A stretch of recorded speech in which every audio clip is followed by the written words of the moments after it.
Lucinta Luna curhat mengenai kisah cintanya kepada artis dan presenter kondang Jessica Iskandar. Kepada perempuan yang akrab disapa Jedar itu, Lucinta mengaku putus dengan seorang lelaki tampan setelah 3 bulan berhubungan sebagai pasangan kekasih.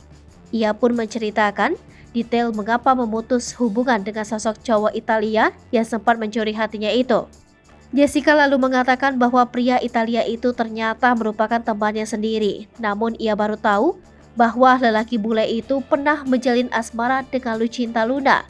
Saat ini, lanjut Lucinta, lelaki Italia itu tengah berada di Australia dan sudah memiliki pengganti lain, yaitu perempuan asal Bali.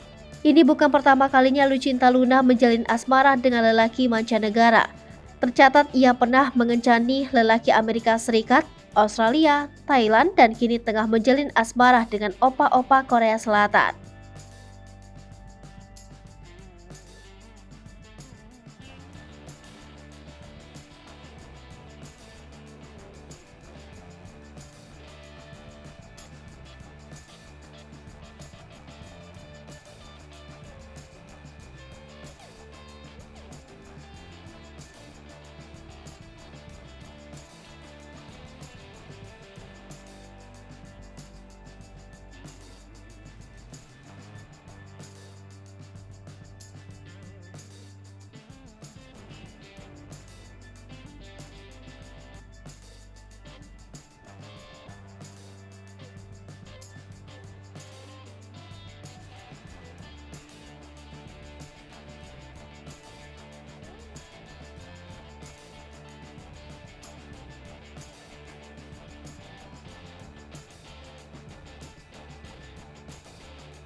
Hai pemirsa Sri Popo TV, jangan lupa komen, like, dan subscribe, serta tonton terus berita-berita terupdate lainnya ya.